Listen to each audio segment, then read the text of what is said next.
Bonsoir à toutes et tous et merci d'être avec nous deux ce soir.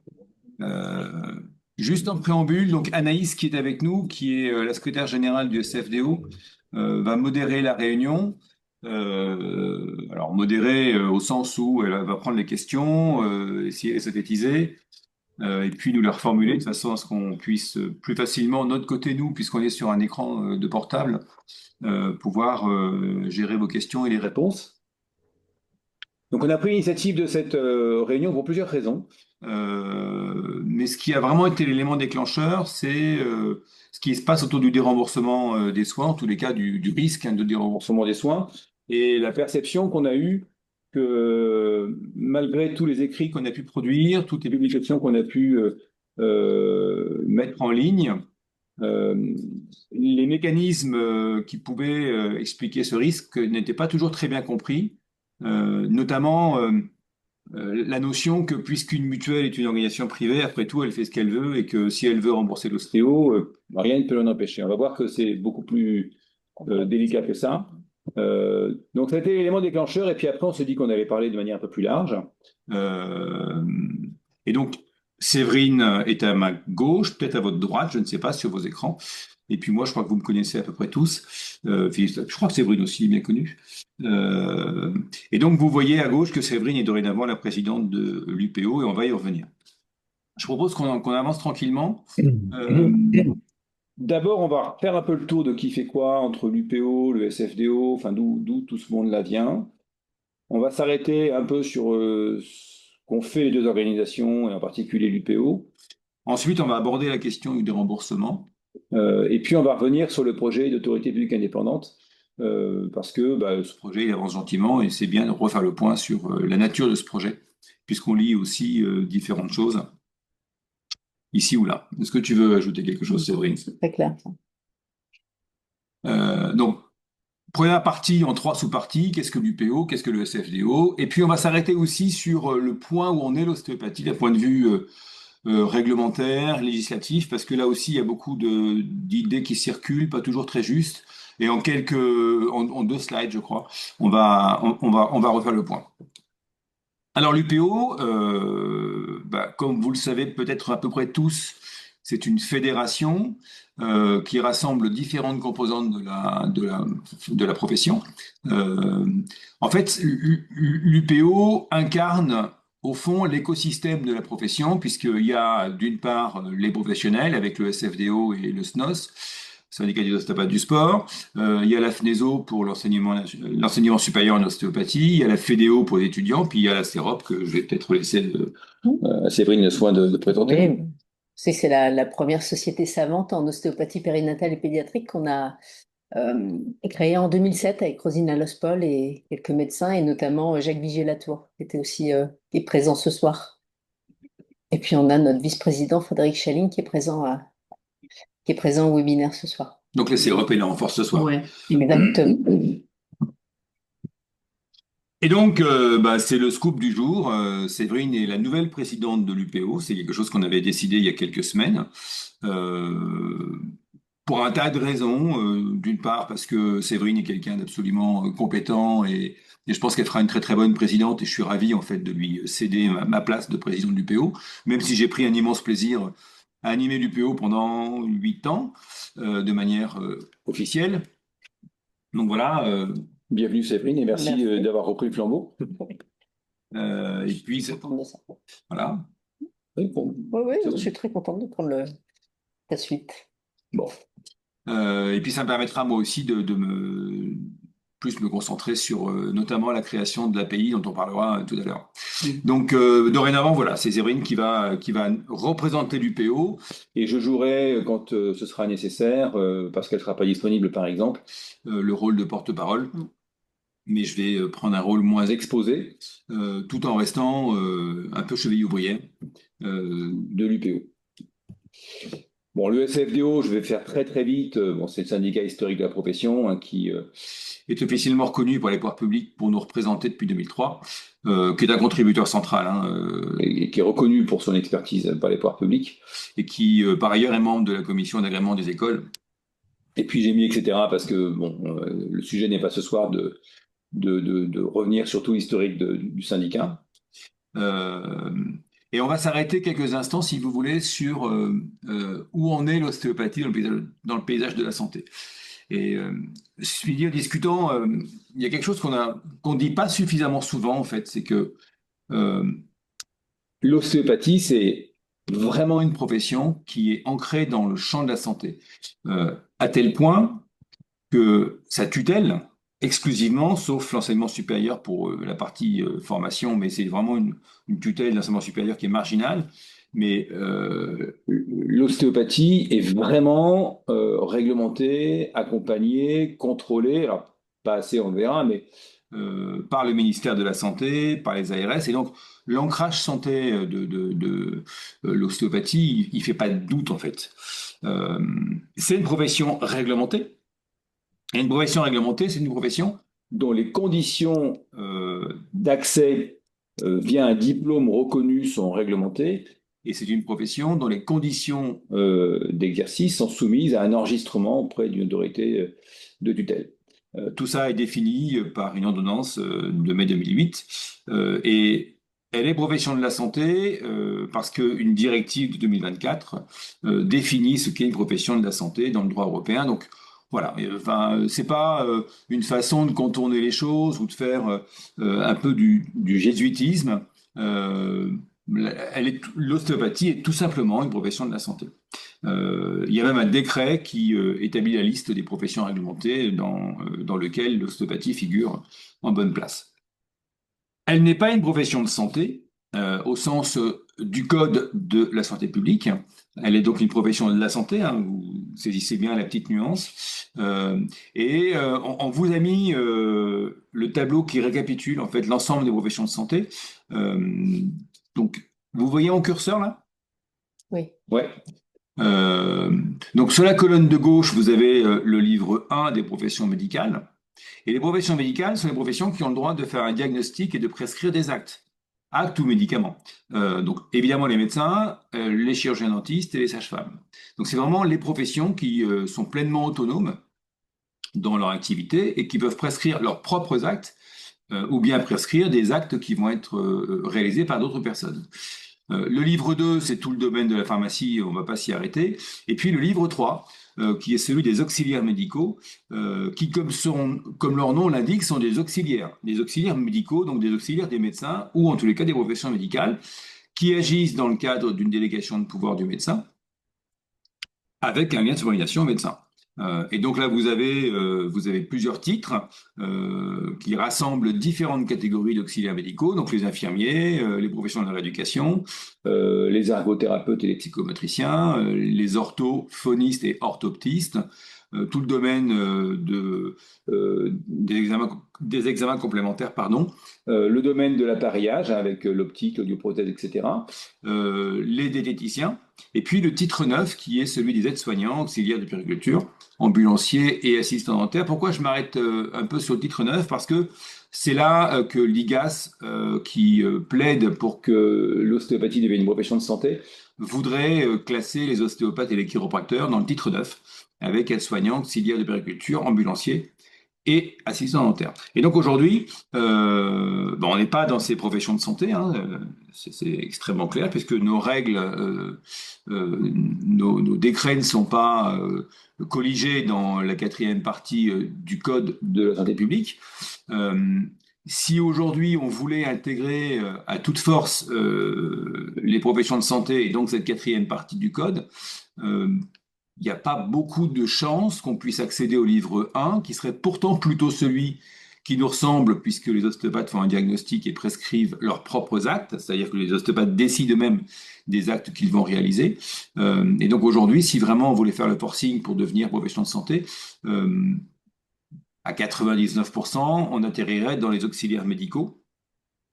Ce qui peut être discutable à bien des égards, mais le but de ce propos ici, c'est que chacun puisse bien comprendre comment les professions de santé sont articulées. Est-ce que tu veux ajouter un point? Non, mais je pense que c'était important qu'on le mette, ça, hein.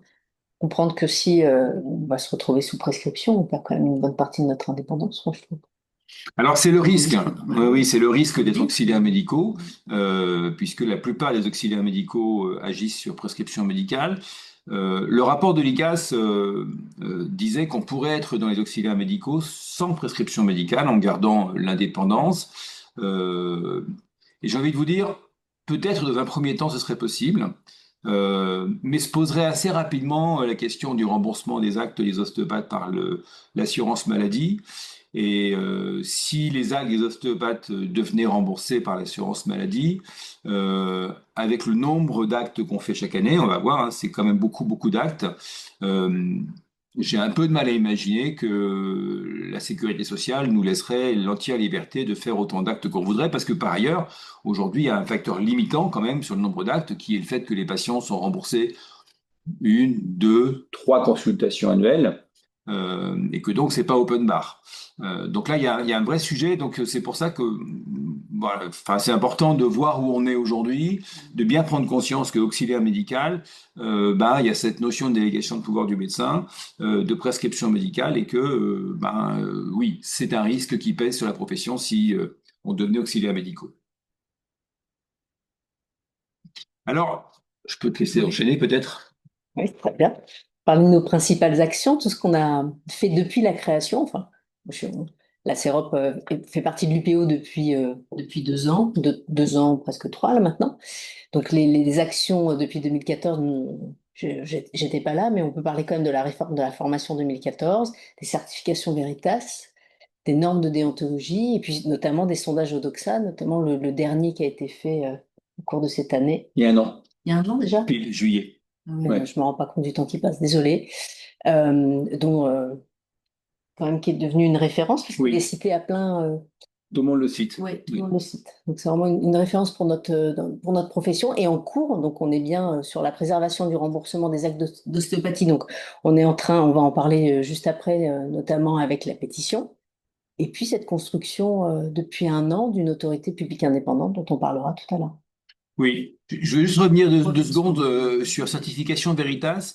Donc, c'est un dispositif qu'on a mis en place en 2015 qui donne l'occasion aux établissements de formation de subir des audits ou de se soumettre plutôt à des audits in situ, donc dans les écoles, audits qui sont réalisés sur la base d'un référentiel qui est en fait un copier-coller de la réglementation sur les agréments des écoles. Euh, et alors, d'une part, ça a eu la vertu de permettre aux écoles qui l'ont souhaité de mesurer leur compliance à la réglementation, puis de démontrer qu'elles étaient tout à fait prêtes à recevoir des auditeurs dans les écoles. Et puis, ça a permis aussi de faire tourner un modèle de contrôle sur site qui nous a beaucoup aidé pour démontrer au pouvoir public que oui, c'est possible de faire des contrôles sur site, même si ça n'a pas été une réussite à 100%, mais en tous les cas, ça a été plutôt un bon succès. Et donc, c'est possible de le faire, et c'est possible d'imaginer pour le futur, dans le cadre de l'API, un système qui permettrait de faire des contrôles et de vérifier que les écoles font bien ce qu'elles disent qu'elles font dans leur dossier. Et puis les normes déontologie, c'est la norme AFNOR qu'on a financée, qu'on a essentiellement construite, qui est aujourd'hui le document déontologique de plus haut niveau normatif en France, puisque c'est une norme, c'est pas un arrêté, c'est pas un décret, mais c'est juste en dessous. Et donc ça a une vraie valeur juridique. Et d'ailleurs, des cours de cassation ou des cours d'appel reprennent des extraits de cette norme déontologique. Voilà ce qu'on pouvait dire sur introduction. Peut-être que tu veux ajouter quelque chose? Non, c'est Est-ce bon. qu'ils ont des questions, peut-être Ouais, on peut ouvrir aux questions si vous voulez. s'il y en a? On a dit qu'on ouvrirait après chaque grand chapitre. Ouais. Ok, pour l'instant, j'ai aucune question sur le chat. Donc après, peut-être si les personnes veulent s'exprimer directement ou par le chat, qui n'hésitent pas. Bon, s'il y a des questions qui viennent par la suite, on va pas être méchant, on va les prendre, hein. Euh, donc ensuite, il y a la question du déremboursement des actes d'ostéopathie, qui est une question qui est présente depuis presque 1 an maintenant. On va voir rapidement les étapes clés. Et puis on va s'arrêter un petit bout de temps quand même sur ce que c'est qu'une mutuelle complémentaire, parce que enfin, je circule beaucoup en France et je prends conscience que c'est pas très bien compris. Euh, et donc, on va voir qu'il y a vraiment un risque, en fait, hein, que nos actes ne soient plus remboursés à l'avenir. La nature du risque est bien connue. Et on va voir ensemble aussi que le niveau de risque est en train d'augmenter, là, notamment depuis lundi. Et puis on va examiner ensemble les actions qu'on engage, qu'on a déjà engagées et qu'on va engager, puisque vous aurez compris qu'on est un peu sur le pied de guerre. Parce qu'évidemment, si les actes d'ostéopathie n'étaient plus remboursés, ça aurait des conséquences assez difficiles pour les patients, d'abord, qui pourraient plus se faire soigner chez nous, en tous les cas pas en étant remboursés par les mutuelles, et puis pour la profession, parce qu'évidemment, ça aurait un impact économique substantiel. Alors, les étapes clés de ce mécanisme qui pourrait aboutir au déremboursement des actes, c'est d'abord le rapport du Sénat de septembre 2024, qui est un peu tombé comme un coup de tonnerre dans un ciel bleu. Et ce rapport du Sénat, dans sa recommandation numéro 4, préconise que que les médecines douces, d'une manière générale, dans lesquelles l'ostéopathie est incluse, ne soient plus remboursées, pour des raisons qu'on va voir ensuite, hein. Et donc, ça nous avait un peu douché en septembre dernier. Donc, on a publié un communiqué commun avec le ROF, la FO et le SFDO. On était 4. Et puis ensuite, on a surveillé l'évolution du projet de loi de finances pour la sécurité sociale, ce que vous avez écrit sous l'acronyme affreux de PLFSS. On a surveillé, mais il ne s'est rien passé pour une raison très simple, c'est que M. Barnier a été vite censuré et que la loi de finances pour 2025 pour la Sécu a été adoptée de manière minimaliste, sans grande réforme. Et donc, on a échappé à des débats qui auraient porté sur le remboursement des soins par les mutuelles. On a continué à être vigilant et on a été alerté au mois de mars-avril par des auditions qui sont tenues au Parlement. La Commission des affaires sociales du Sénat et la Commission des affaires sociales de l'Assemblée nationale ont auditionné Éric Chenu, qui est le président de la Fédération de la Mutualité française. Et puis, le Sénat a auditionné Florence Lutzmann, au Sénat vert, je me souviens plus. Florence Lutzmann, qui est la présidente de la Fédération des assureurs. Et donc, ces deux présidents de fédérations d'acteurs des complémentaires santé ont été auditionnés et à chaque fois, ils ont été très fortement accrochés par les parlementaires sur cette notion de remboursement des actes d'ostéopathie et de chiropraxie. Et il leur a été clairement demandé la raison pour laquelle ils continuaient à rembourser ça et s'ils ne pourraient pas faire des économies dans leur budget. On verra pourquoi la question de l'économie est importante. Donc on était en alerte déjà depuis le mois d'avril, ce qui nous avait conduit dès le mois d'avril à rédiger des arguments, tout un argumentaire qu'on a adressé au président des fédérations de mutuelles. Donc il y en a trois, hein, il y a 3 fédérations. Une fédération pour les mutuelles, dont les règles sont dans le code de la mutualité, qui sont des organismes à but non lucratif. Il y a une fédération d'institutions de prévoyance, typiquement Malakoff Médéric.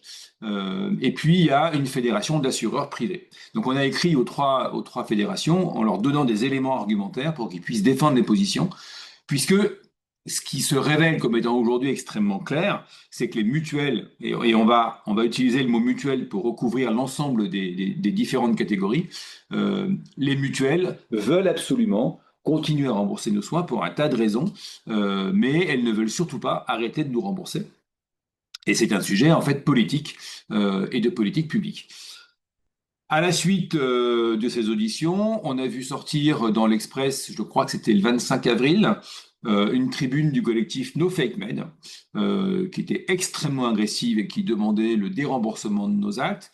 Tribune qui a été signée par l'Ordre des kinés, l'Ordre des sages-femmes, l'Ordre des podologues, qui a été signée par beaucoup de personnalités, et notamment par Agnès Buzyn, l'ancien ministre de la Santé. Et donc, c'est quand même une tribune qui est puissante, en fait, quand on regarde les personnes qui l'ont signée. Et puis, dernière étape, qui date d'il y a 2 jours, les 3 hauts conseils. Alors, je vais vous expliquer comment ils s'appellent, ces hauts conseils, et ce qu'ils font. Les 3 hauts conseils ont publié lundi matin un rapport de 500 pages dans lequel l'ostéopathie, notamment, se fait étrier, dans lequel il est indiqué que le remboursement de nos soins est un gaspillage, que par ailleurs le fait que l'État ait reconnu nos professions introduit une forme de confusion entre la vraie médecine, celle qui est démontrée par la science, et le fake med que constitue l'ostéopathie, puisqu'on va appeler un chat un chat. Alors les 3 hauts conseils, c'est quoi? C'est le Haut Conseil à l'avenir de l'assurance maladie, c'est le Haut Conseil à la famille, à l'enfance et à l'âge. Et puis, c'est le Haut Conseil à la protection sociale, qui sont donc trois instances consultatives qui veillent à la bonne organisation de la protection sociale de manière générale en France. Donc voilà la séquence. Et j'ai envie de vous dire que dimanche soir, je considérais le risque du déremboursement des soins comme léger à modéré. Et lundi matin, je suis passé de modéré à fort. Donc c'est pour ça qu'on a communiqué de manière très rapide lundi pour alerter la profession sur ce dernier rapport qui vient de sortir. Tu veux compléter? Tu veux Non, prendre? c'était très clair. Non, tu es trop gentil avec moi, je le sens. Je continue? Alors, pardon, c'est surtout moi qui parle là-dessus parce que je pense que le sujet est technique et j'ai beaucoup travaillé depuis plusieurs mois. Donc, c'est vraiment le sujet que je vais traiter avec vous. Alors, qu'est-ce que c'est qu'une mutuelle complémentaire?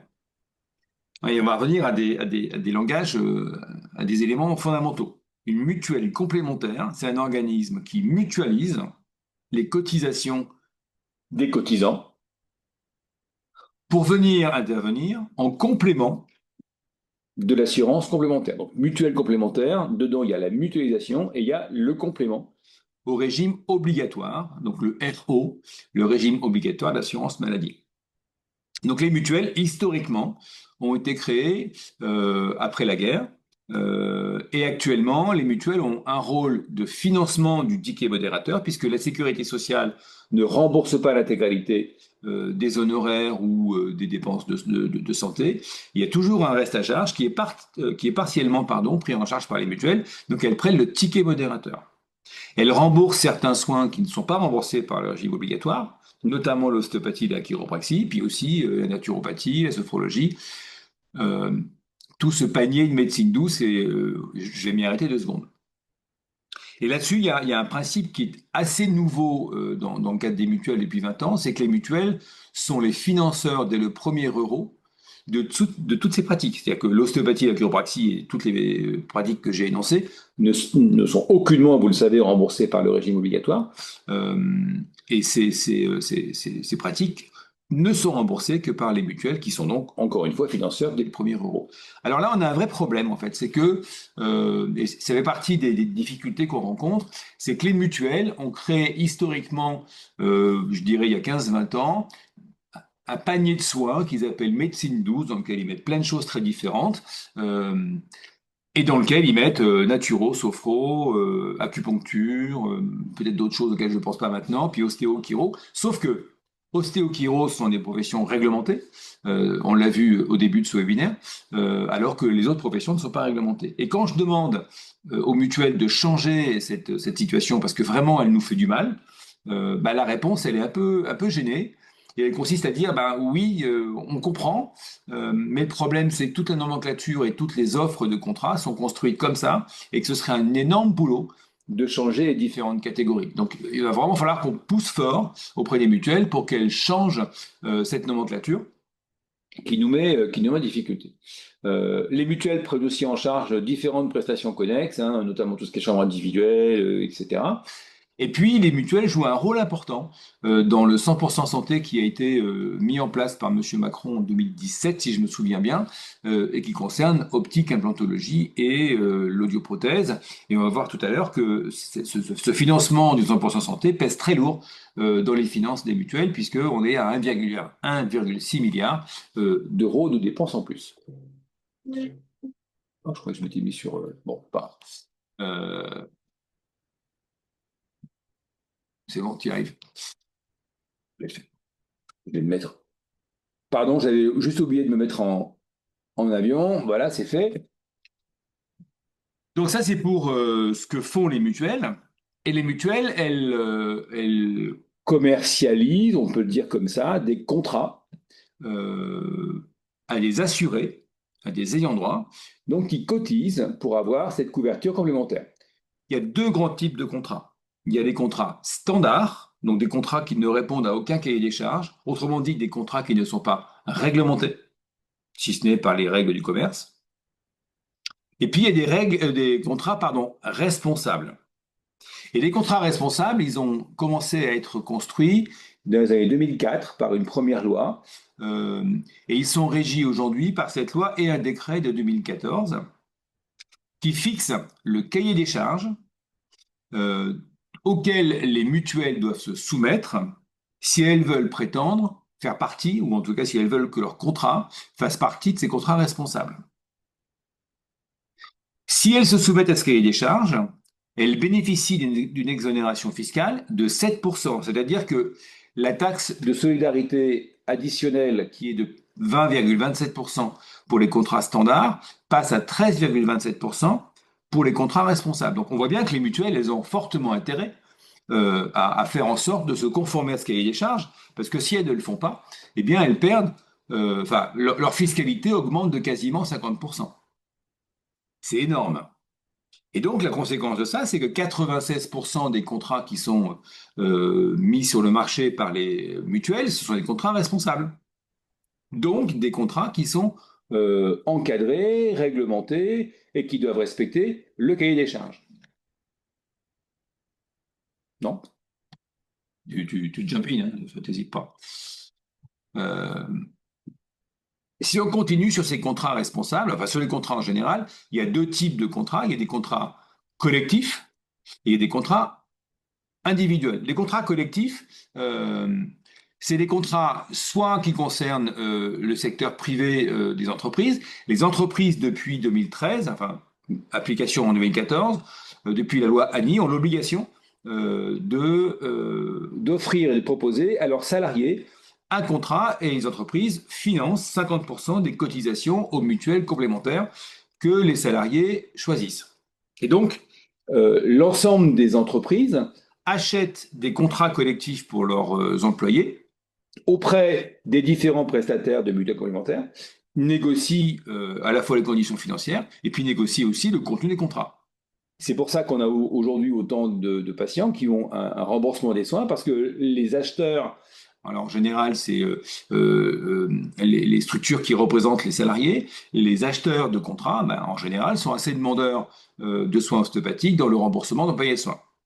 Donc ça, c'est pour les contrats privés. Donc depuis un peu plus de 10 ans aujourd'hui, il y a une obligation pour l'entreprise privée d'offrir ces contrats aux salariés. Et puis depuis 2025, les ministères ont l'obligation de proposer aux fonctionnaires, à leurs fonctionnaires, des contrats de complémentaire santé. Et c'est d'ailleurs ce qui a été à l'origine de la polémique du collectif Nofegmen, c'est quand ils se sont rendus compte que le ministère de l'Éducation nationale était en train de négocier des contrats pour les enseignants et pour les personnels de l'Éducation nationale dans lesquels était prévue l'ostéopathie et la chiropraxie.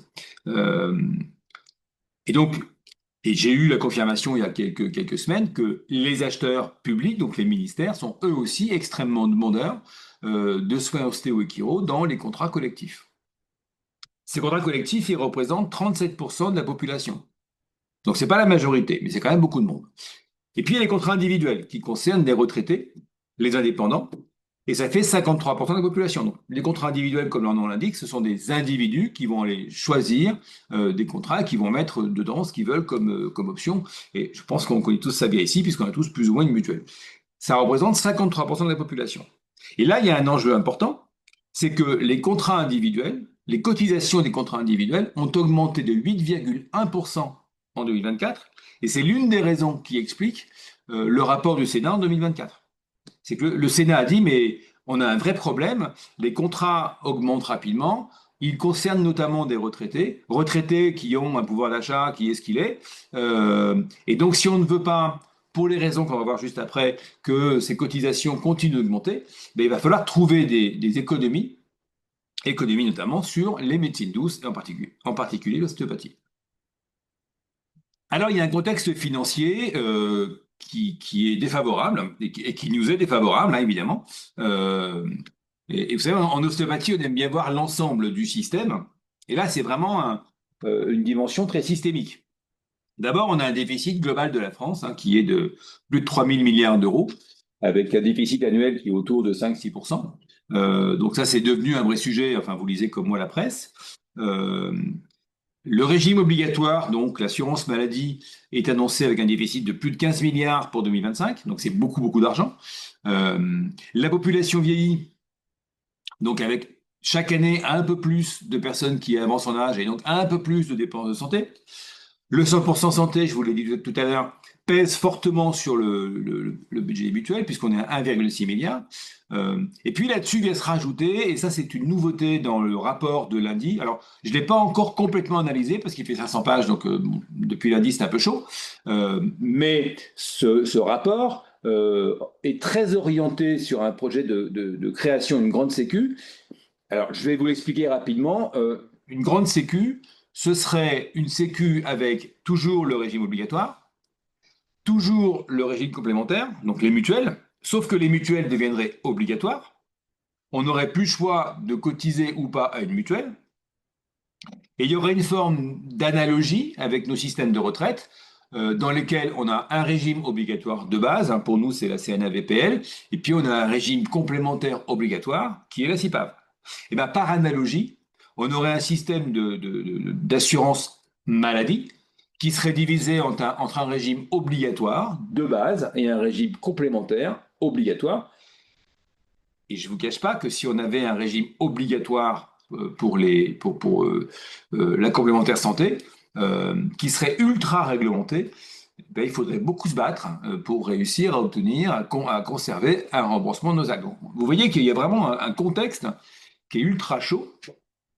Et puis, dernier élément, les dépenses du régime obligatoire étant ce qu'elles ont, ben, évidemment, les décideurs voudraient bien pouvoir transférer un peu de dépenses du régime obligatoire vers le régime complémentaire, de façon à alléger un petit peu le déficit de la Sécu. Mais bien évidemment, si on transfère des dépenses du RO vers le RC pour régime complémentaire, ben, on alourdit le financement du régime complémentaire et par conséquent, on a le risque d'augmenter encore les cotisations, ce que veulent éviter les décideurs. Et donc, puisqu'on veut éviter toute velléité d'augmentation des cotisations pour des raisons économiques assez évidentes, eh ben, on va essayer de trouver des économies. Donc, il y a plusieurs pistes, hein, mais parmi les pistes d'économie, ben, il y a évidemment le déremboursement des soins d'ostéopathie de chiropraxie. Alors, je dirais essentiellement ostéopathie parce qu'on est vraiment, nous, ostéopathes, particulièrement ciblés dans ce rapport des 3 hauts conseils pour une raison extrêmement simple, en fait, hein, c'est que 80% des dépenses de mutuelles pour tout ce qui n'est pas complément du RO et tout ce qui n'est pas 100% santé, en tous les cas, 80% des remboursements de médecine douce, bah, c'est l'ostéopathie parce que évidemment 25% des Français viennent nous voir et ça fait beaucoup de consultations, ça fait à peu près 1,5 milliard d'euros d'honoraires par an et on estime que ça fait à peu près 300 à 400 millions d'euros de remboursement annuel par les mutuelles pour les ostéopathes. Donc évidemment, on pèse relativement lourd, c'est pour ça qu'on est autant ciblé. Alors, j'entends et j'ai encore entendu hier soir dire mais puisque les mutuelles sont des structures privées, elles font ce qu'elles veulent. Donc on vient de voir que non en fait, hein, on vient de voir qu'elles ne font pas ce qu'elles veulent, puisque les contrats responsables sont des contrats qui sont réglementés, qui sont encadrés, et si demain la loi change ou si demain le décret qui fixe les conditions change et qu'on y met par exemple qu'on ne rembourse pas tout ce qui n'est pas scientifiquement démontré. Enfin, on peut trouver un tas de formulations. Les mutuelles, je l'ai déjà dit, n'auront pas d'autre choix que de se conformer puisqu'elles ont l'obligation de respecter la réglementation. Et donc j'entends, oui, mais c'est pas grave parce que les mutuelles, elles pourront toujours faire des options. Et puis après tout, si on n'est pas dans le contrat responsable, ben, la mutuelle elle fera une petite option en plus, et puis comme ça, ben, c'est bon, les patients seront remboursés. Alors en théorie, c'est vrai. Rien n'empêche une mutuelle de faire une option. Dans ce cas-là, on entrerait par contre, dans le cadre des contrats standards, on sortirait des contrats responsables. Donc, il n'y aurait plus l'avantage fiscal pour les mutuelles, premier inconvénient. Et puis surtout, l'inconvénient majeur, c'est que qui souscrirait ces contrats, ces options de contrat? Ben, évidemment, c'est plutôt les personnes qui vont être susceptibles de consommer des soins ostéo. Logique. Celui qui va jamais chez l'ostéo, il va pas aller prendre 150 euros ou 200 euros par an d'options sur l'ostéo alors qu'il va pas être consommateur. Et donc, on aurait une proportion de consommateurs de soins d'ostéopathie qui serait extrêmement élevée parmi les souscripteurs. Ce qui fait que le rapport entre les cotisations qui seraient perçues par les mutuelles et les prestations qu'elles devraient servir aux personnes qui auraient souscrit cette option serait très défavorable. C'est logique. C'est un système qu'on appelle d'anti-sélection. Et on n'aurait plus de mutualisation qui est le principe selon lequel une personne consent à cotiser à une forme d'assurance ou une couverture de risque en acceptant la perspective que peut-être au cours de sa vie, il n'aura jamais besoin de bénéficier de la prestation afférente à sa couverture. C'est ça le principe de la mutualisation. Et là, évidemment, si on est sur une option complémentaire, on sort de ce principe mutualiste, et donc on a ce rapport cotisation-prestation qui est défavorable, auquel vous devez ajouter 20% de frais de gestion des mutuelles, c'est à peu près la moyenne, plus les 20% de fiscalité sur les contrats standards, et ce qui fait que vous allez arriver, en gros, à des contrats qui vont être extrêmement chers, qui ne seront pas du tout rentables pour les cotisants, et donc les mutuelles, alors peut-être que certaines essaieront de les vendre, mais elles n'auront pas d'acheteurs pour ces contrats, et donc ça ne marchera pas. Donc l'option des options n'est pas une option. Ça ne fonctionnera pas. Et donc, on revient au raisonnement initial qui est de dire, bah, contrat responsable, on est vraiment dans ce cadre-là. Si la réglementation change et si on dit les contrats responsables n'ont plus le droit de rembourser l'ostéo ou la chiro, c'est fini. Et je peux vous dire que revenir en arrière sera extrêmement compliqué. Any comment? Any comment. Bah, déjà, c'est compliqué à l'heure actuelle avec la crise économique que l'on traverse. Donc, si en plus il n'y a plus de remboursement par les mutuelles, ça risque d'être compliqué pour l'ostéopathie. Alors oui, il y a la notion économique, et puis il y a le symbole. Rappelez-vous l'homéopathie. L'homéopathie a été attaquée en 2017. Les patients n'étaient pas tellement remboursés des granules. D'abord, ça coûtait pas très cher les granules, puis le remboursement, il était très symbolique. Mais ce qui a fait beaucoup de mal à l'homéopathie, et je suis pas en train de dire je suis pour, je suis contre, c'est pas le sujet, mais ce qui a fait beaucoup de mal à l'homéopathie, c'est que tout d'un coup, les Français se sont dit, mais si c'est plus remboursé, c'est que ça vaut rien en fait, c'est que ça sert à rien. Et le poids du symbole pour nous, de soins qui ne seraient plus remboursés par les mutuelles, pourrait être particulièrement déflagrateur, parce que les patients se diraient, ah ouais, les mutuelles ne remboursent plus. Ça veut dire quand même que finalement, c'est pas une profession comme je pensais que c'était. Parce qu'aujourd'hui, et je pense qu'on est tous conscients de ça, le fait que ces soins sont remboursés par les mutuelles, bah, les patients se disent que ouais, c'est pas la Sécu, mais bon, quand même, c'est les mutuelles, quoi. Donc c'est au fond une profession digne de ce nom. Donc la dimension symbolique serait extrêmement importante, elle serait à mon avis aussi importante que la dimension économique. Oui, parce que ça, c'est une goutte supplémentaire de ce qui s'est fait au cours des 10 derniers mois, hein, où ils cherchent à nous invisibiliser, Ouais. à nous décrédibiliser. Ils arrivent quand même à diffuser petit à petit l'information qu'on n'est pas une profession réglementée, qu'on est. C'est quand même ce qui se dit à l'heure actuelle, hein. Je pense qu'on a tous eu des professionnels qui nous ont appelés, avec lesquels on travaille, pour dire, mais vous avez bien un diplôme, c'est bien un diplôme en 5 ans, c'est bien réglementé, ça existe bien depuis 2002, il y a bien eu des décrets en 2007. Donc en fait, tout ça, c'est des petites gouttes. Et si en plus ça se termine par un déremboursement, je pense effectivement, ça va être une déflagration. Ouais,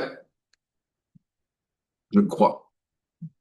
Et donc, bon, peut-être que c'est pour la suite. Vas-y, continue. Déjà. Et donc, bon, j'aime bien cette image, hein, ça me rappelle mon enfance. Bon, pardon, c'est mon côté un peu infantile. Donc, qu'est-ce qu'on fait? C'est-à-dire, comment est-ce qu'on va tenter de contenir, d'empêcher cette évolution? Alors, euh, on est un peu désolé en fait d'avoir eu raison avant tout le monde. Parce que ce risque, on l'a identifié fort tout de suite. Malheureusement, on n'a pas toujours été suivi, notamment sur la pétition. Puis là, aujourd'hui, le rapport des trois conseils, malheureusement, confirme qu'on ne s'était pas trompé, qu'on avait eu une creux.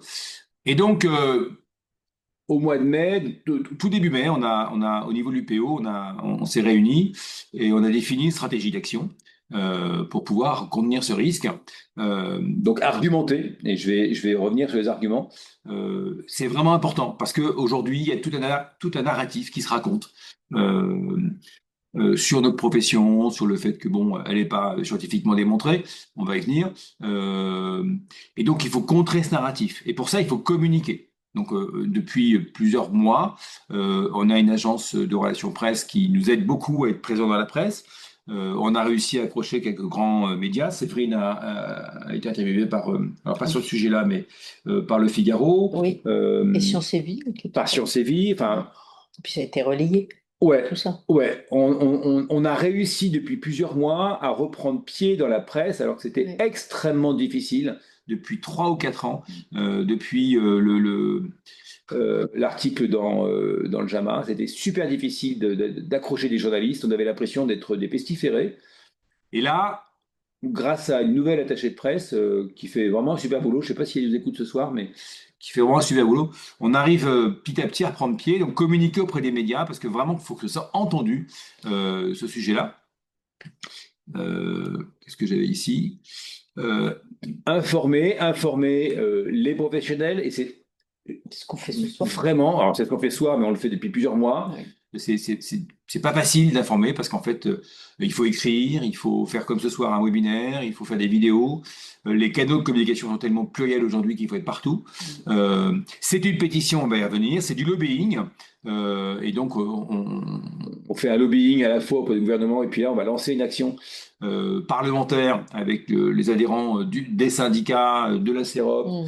et on va faire en sorte que nos adhérents puissent aller à la rencontre de leurs parlementaires pour leur expliquer que ben non, enfin dérembourser c'est pas une option. On espère pouvoir construire un dossier très complet à la rentrée, avec notamment des aspects scientifiques qui permettent de contrer ce narratif selon lequel l'ostéopathie c'est pas démontré. Et puis on va aller chercher du soutien aussi auprès de tous les PUPH qui sont pro-ostéo, qui accueillent des stagiaires en ostéopathie dans les services. Parce qu'on pense que ça pourrait être important de montrer que, ben oui, même dans le monde médical, il y a des gens qui sont pro-ostéo. Et puis, il y a la pétition euh, qu'on a lancée il y a maintenant un mois. Hop. Que vous avez dû recevoir d'ailleurs. Voilà, donc vous avez en principe tous reçu une affiche qui ressemble à ce que vous avez sur votre écran. Euh, Elle est téléchargeable sur le site du syndicat, elle doit être sur le site de l'UPO, elle doit être sur le site de la CEROP, elle doit être sur le site du SNOS, enfin elle est téléchargeable partout. Donc ceux qui ne l'ont pas reçu encore, on l'a mise en ligne en format A3, mais on peut l'imprimer en format A4. Donc enfin, c'est facile. Et pour le faire tous les jours au cabinet, je peux vous dire que les patients, quand on leur a dit en 3 mots quel était le risque de déremboursement, ils signent avec les 4 mains. Il n'y a vraiment aucune difficulté. Et donc cet après-midi, on était à 31 604 euros. Non. Ça, c'est un lapsus. Bravo. On était à 31 604 signatures, pardon. Ça avance pas assez vite. Je vous le dis, hein, ça avance pas assez vite. Ça avance un peu plus vite aujourd'hui, mais parce que je pense que la communication qui a été faite depuis lundi par la CEROP et par nous porte des fruits.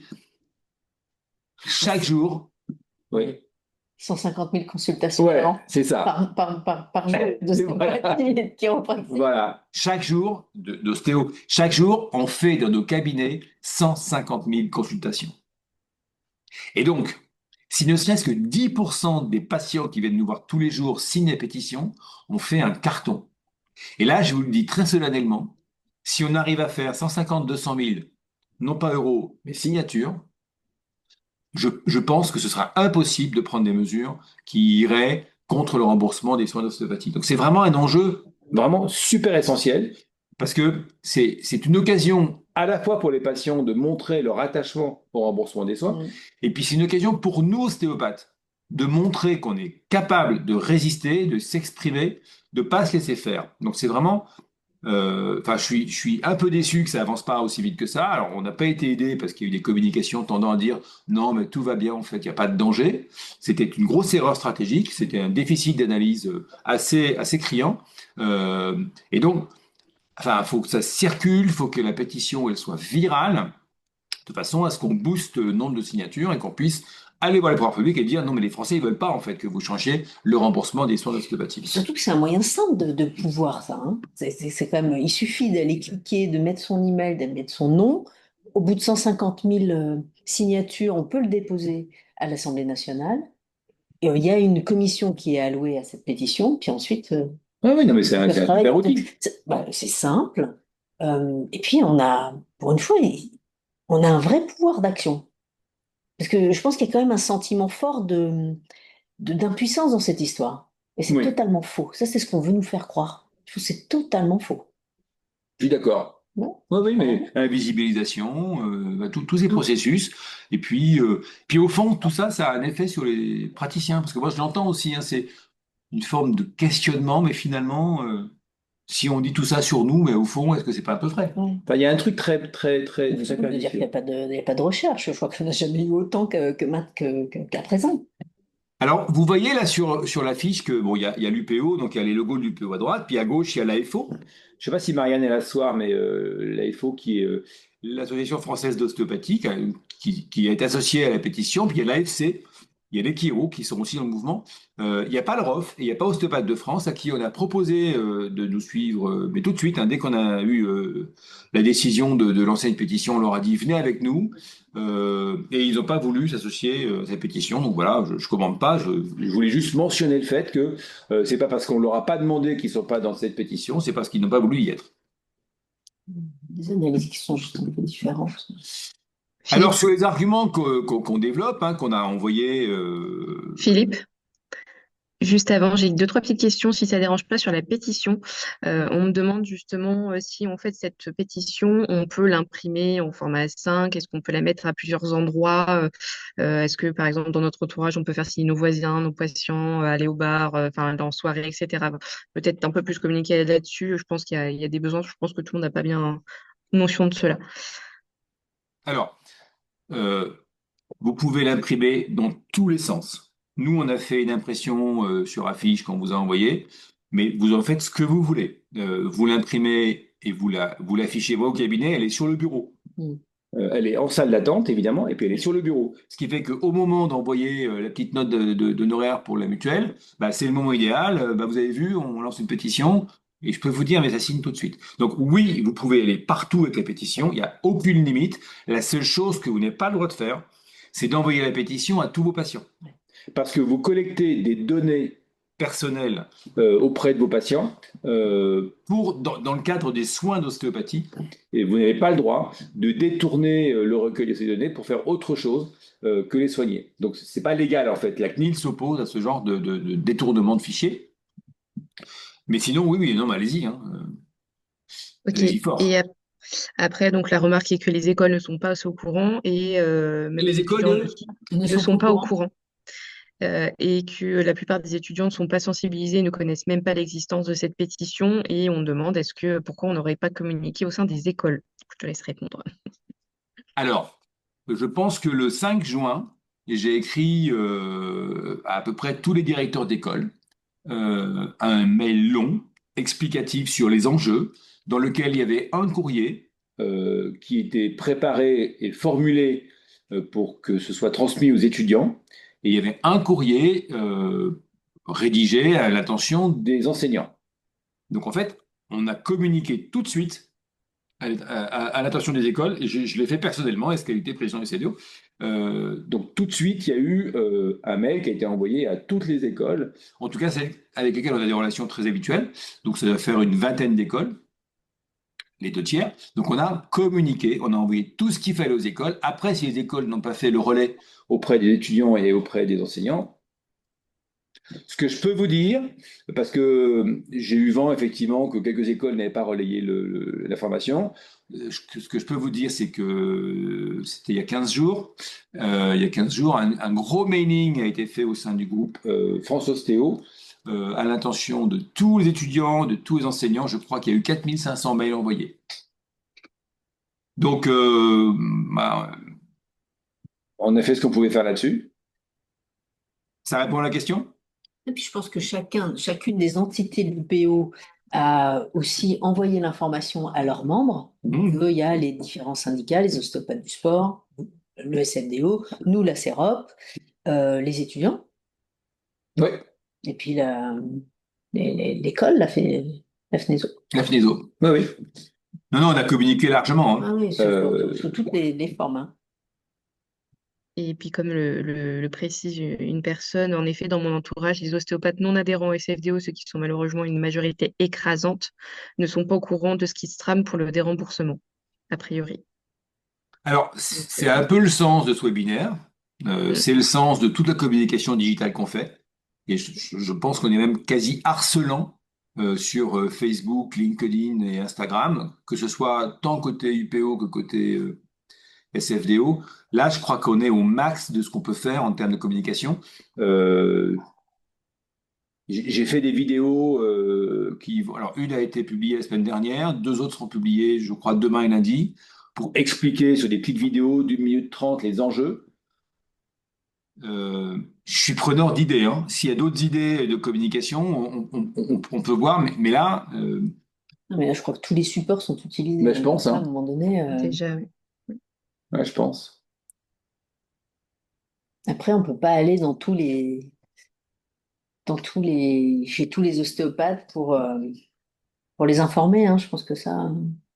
Après, je pense Ouais, que puis on c'est se disait ce midi en déjeunant avec Séverine, il y a aussi une forme de déni. On a un adhérent qui a appelé au syndicat euh, pour se plaindre qu'on a une communication anxiogène. Ouais. Alors oui, bah oui, dire peut-être que demain il y aura plus de remboursement, c'est anxiogène, Mais c'est une réalité. mais c'est une réalité. Donc, C'est pas encore réalisable. Mais et qui nous a dit qu'il préférait la communication d'autres organisations qui étaient beaucoup plus sympas.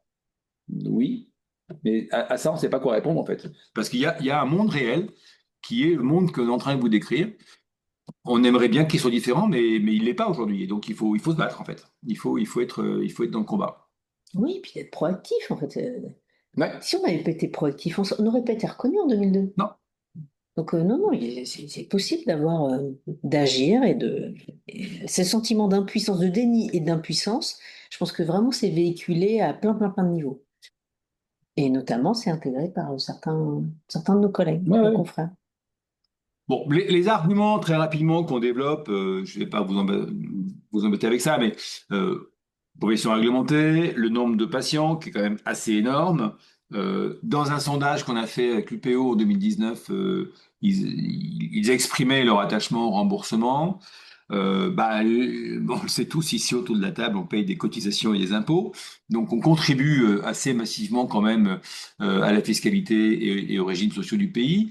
Euh, on a quand même démontré des bénéfices sur les arrêts de travail, sur la douleur, la potence fonctionnelle. Enfin, on a un niveau de recherche scientifique qui franchement, n'a rien à envier à d'autres professions. Quand on regarde, juste d'un mot, est-ce que vous connaissez la proportion, le taux d'actes médicaux qui bénéficient d'un niveau de preuve élevé? Ça, c'est super intéressant. 10%. Mm. 10% des actes médicaux ont un niveau de preuve élevé. Et ça, c'est un article scientifique fait par des médecins. Quand on regarde côté kiné, il y a un article extrêmement intéressant sur, alors j'ai plus les stats, mais en gros qui montre qu'il y a plus d'un kiné sur deux qui en fait ne tient pas compte des données probantes de la science dans une activité de kiné. Et que cette proportion est plutôt en train de diminuer. Euh, donc, nous, on n'est pas parfait, hein. Je prétends pas ça. Mais enfin, on avance sur la recherche. Il y a plein de travaux qui sortent, qui sont extrêmement intéressants. Et si on prend la pédiatrie, et tu en parleras beaucoup mieux que moi, franchement, dire qu'il n'y a pas de preuves sur la pédiatrie, c'est fort de café. Et puis c'est fort de café, ouais. Surtout à l'heure actuelle. Donc voilà, comme je vous l'ai dit, le remboursement total des soins ostéo, c'est moins de 500 millions d'euros. C'est quand même un petit billet, hein. Faut pas se le cacher, mais par contre, le service rendu aux patients, le nombre d'examens médicaux qu'on évite parce qu'on fait un examen clinique approfondi qui permettent souvent d'éviter une radio malheureusement inutile, le nombre de médicaments que les patients ne prennent plus parce que si on les soigne correctement, ils n'en ont plus besoin. Tout ça, c'est un service rendu massif au pays et c'est un service rendu massif au régime obligatoire parce que tous ces patients qu'on soigne, ils vont pas chez les médecins, ils vont pas chez les rhumatos, ils vont pas chez les kinés, ils vont pas dans les centres de douleur pour certains. Je dis pas qu'on y arrive toujours. En tous les cas, si demain nos patients n'ont plus de remboursement des soins d'ostéopathie, qu'est-ce qu'ils vont faire? En tous les cas, une partie d'entre eux, elle va aller se faire soigner dans le régime obligatoire. Et donc, on va assister à un transfert de dépenses du régime complémentaire, des mutuelles, vers l'assurance maladie. Et donc finalement, d'un point de vue économique, c'est une aberration. Et ça, on essaie de le démontrer au public, on dit, mais arrêtez vos bêtises, quoi. Enfin, c'est juste complètement délirant. Donc ça, c'est un argument fort qu'on développe. Ce qui nous manque, en fait, c'est de connaître la proportion de patients qui renonceraient aux soins ostéo. Et on va certainement lancer un sondage avec Odoxa, parce qu'on les connaît bien et qu'on travaille bien avec eux, pour essayer d'évaluer cette partie de Français qui renoncerait aux soins et essayer d'évaluer combien ça ferait d'actes en moins par an et donc potentiellement combien ça ferait de dépenses en plus pour l'assurance maladie obligatoire. Parce que ça, c'est vraiment un angle qui nous manque aujourd'hui dans l'argumentaire qu'on développe. Et puis, il y a toutes les questions d'égalité d'accès aux soins, de discrimination, de liberté, etc. Une perte de chance. Et de perte de chance. Oui, c'est vrai, je l'ai pas mis. Ouais. Ouais. Il y a 42 questions. Anaïs, ça va chauffer. Je note, je note. Il y a un Est-ce peu de qu'il y en a discussion. certaines que tu souhaiterais nous relayer ou pas? Mais non, mais on va le faire. Est-ce que vous voulez qu'on en parle maintenant? Alors, il y a plusieurs Oui. choses qui peuvent être parlées, mais je pense qu'il y a des choses qui vont être abordées quand on va parler de l'API. Euh, Alors oui, au niveau légal, quelles sont les actions que l'on peut mener par rapport aux détraqueurs, plaintes, revendications des droits d'exister ou autres? Et je pose la question même, est-ce qu'il n'y a pas déjà des choses qui sont mises en place? Déjà, pour commencer. Alors, la question judiciaire, elle est quand même très délicate parce que quand on se fait maltraiter dans les médias, on peut engager une action de diffamation à la condition que les propos soient diffamatoires. Et pour que des propos soient considérés diffamatoires par un juge, euh, dans un pays comme la France où la liberté d'expression est quand même très protégée, il faut vraiment que les propos soient outranciers.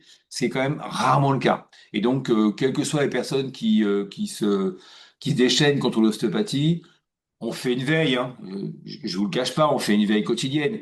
Mais jusqu'à maintenant, il est arrivé une fois qu'on relève des propos qui relevaient, en tous les cas, qui pourraient relever si le juge décide d'une diffamation. Et donc, on a engagé une action judiciaire contre la personne qui avait porté ces propos diffamatoires. Euh, mais c'est rare en fait parce que les personnes qui s'expriment de manière négative sur la profession sont toujours très prudents parce qu'ils savent très bien en fait le risque qu'ils encourent. Mais c'est une bonne question parce qu'on se l'est posée. Enfin, bon, c'est parce qu'on se l'est posée. C'est toujours drôle de la présenter comme ça, mais on s'est aussi interrogé sur ça. Ah oui, puis on continue. Oui. On continue, mais c'est vrai que bah, voilà, la liberté de la presse est une liberté essentielle en France qui est sanctuarisée par une loi de 1881. Et donc, c'est pas si facile d'agir. Non, je crois qu'aujourd'hui, ce qu'il faut, c'est avoir une communication positive et favorable à la profession, et donc être capable de reprendre pied dans les médias, de ne plus laisser le champ libre à toutes ces personnes qui nous veulent du mal, être capable d'accrocher les journalistes, de leur démontrer que, bah oui, c'est une belle profession, qui rend beaucoup de services, qui a un niveau de preuve qui est beaucoup plus élevé qu'on le pense. C'est là, c'est Oui. par là qu'on passe, en fait, et qu'on essaye d'avancer. Mais tout ça, c'est des moyens. Une attachée de presse, bah, c'est pas gratuit, vous imaginez bien. Euh, et quand on compare les moyens, par exemple, de l'ordre des kinés, ils ont un budget annuel de 25 millions d'euros. Quand on regarde le budget annuel du principal syndicat de kinés qui nous tombe dessus à bras raccourcis, c'est 3,5 millions d'euros. Nous, au SFDO, c'est un budget annuel de 500 000 euros. À l'UPO, et l'UPO, c'est pour moitié essentiellement un budget SFDO et pour l'autre moitié FNESO, et puis CEROP et SNOS. On est sur un budget cette année qui est élevé par rapport à d'habitude. On est sur un budget à 100 000 euros. De là, vous retirez plus de 50 000 euros d'actions presse et d'actions relations publiques.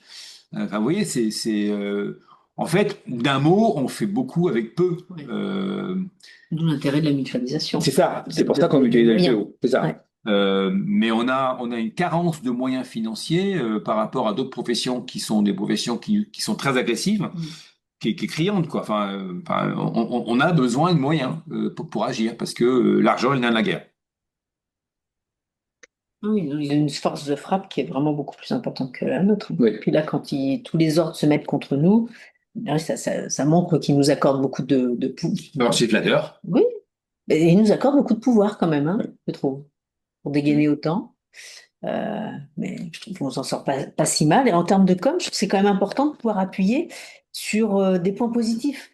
Et puis d'être quand même proactif.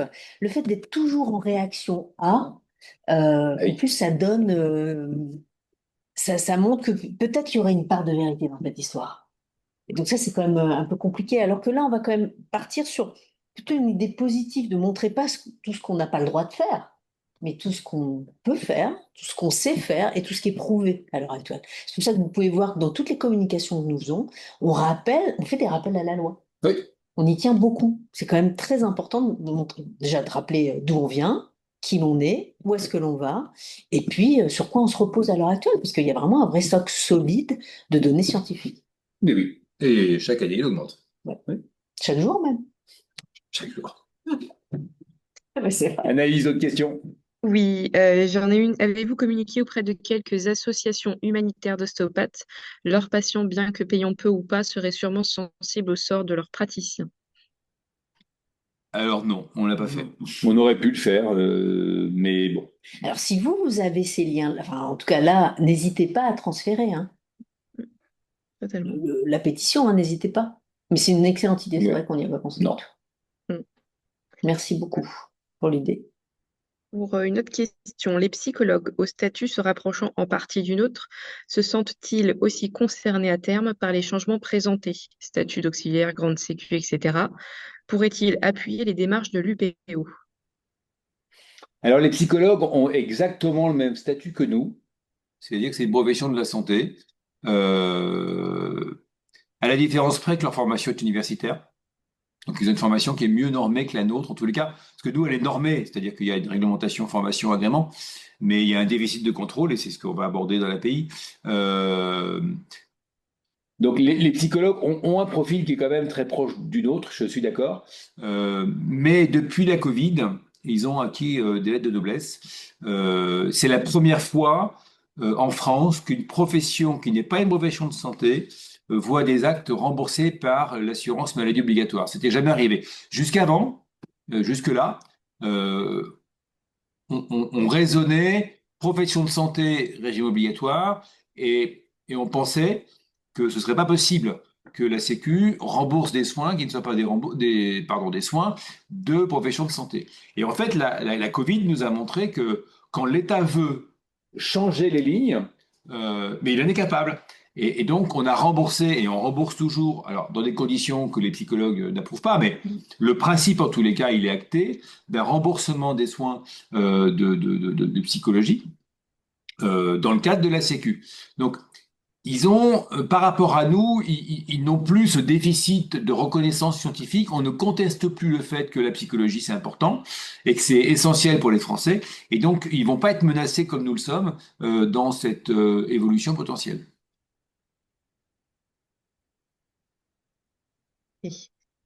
Du coup, ça peut peut-être faire le lien avec une toute première question. En cas de perte de remboursement, ne faudrait-il pas travailler dans le sens d'une reconnaissance universitaire Bac+4 ou 5 officielle? C'est peut-être important pour être reconnu dans le système français, il me semble, de la part d'une personne. Et Je peux peut-être que tu vas répondre. l'aborder avec l'API, du coup.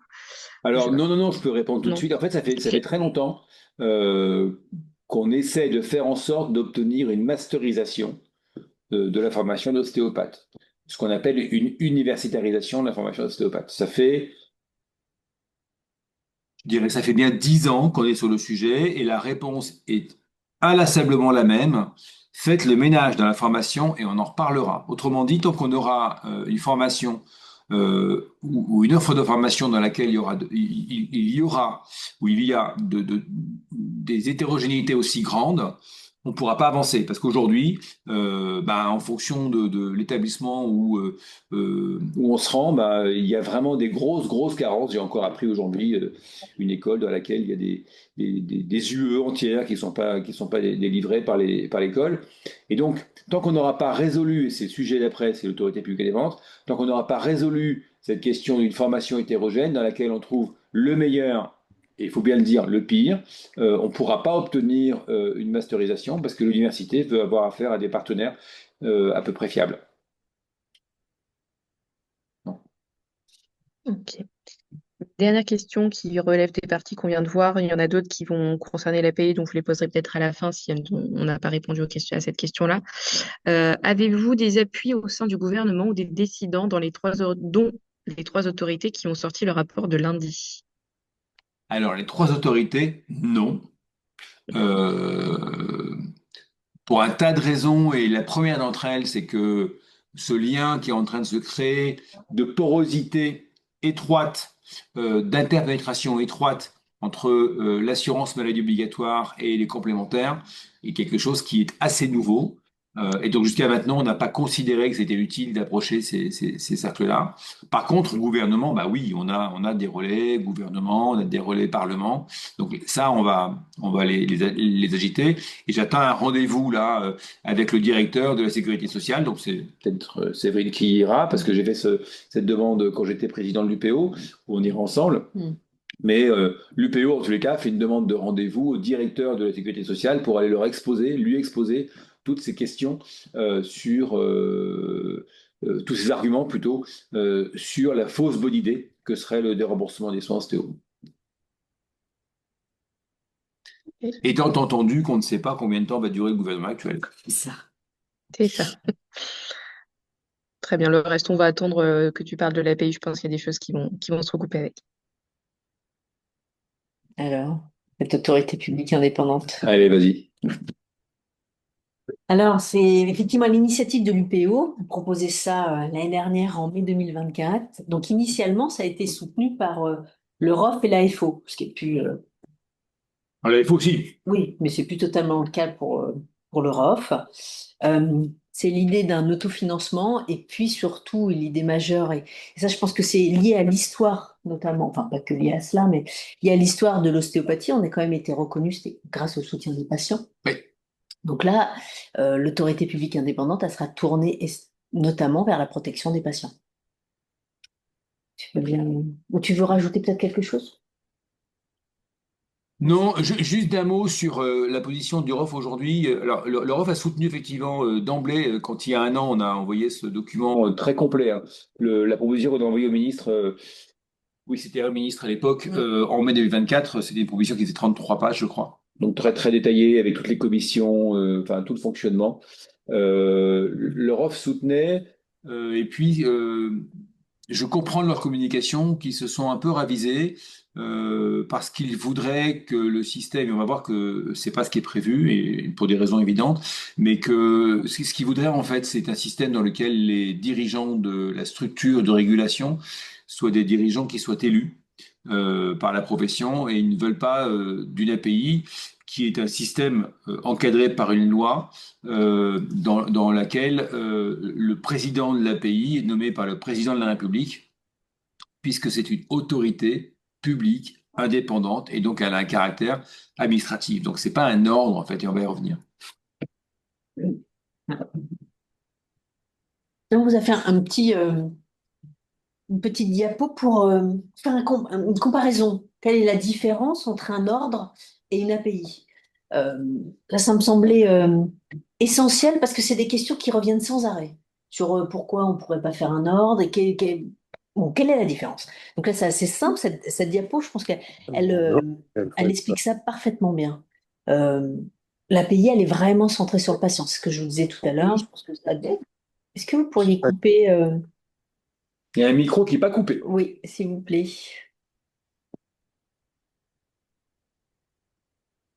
Donc l'API centrée sur le patient, ça régule l'ensemble de la profession, c'est-à-dire que ça va être tant la formation que la formation, les agréments. Merci. Les agréments, la formation continue, la recherche, La déontologie, la déontologie, la discipline. la discipline. Donc tout ça, ça va être une gouvernance mixte et non pas une gouvernance que d'ostéopathes. Ça crée des compétences et puis surtout, c'est un système qui sera neutre. Il n'y aura pas de corporatisme. Et puis surtout, ce qui est important pour nous, c'est la notion d'indépendance. Ça va être complètement autonome et indépendant. Ouais. Bon, qu'est-ce que tu rajouterais là-dessus? Tu as dit l'essentiel en fait, c'est-à-dire que un ordre est centré sur la profession, sur les valeurs de moralité, de probité, alors que l'API, il y a plein d'API en France. Enfin, il y en a plein, il y en a plusieurs.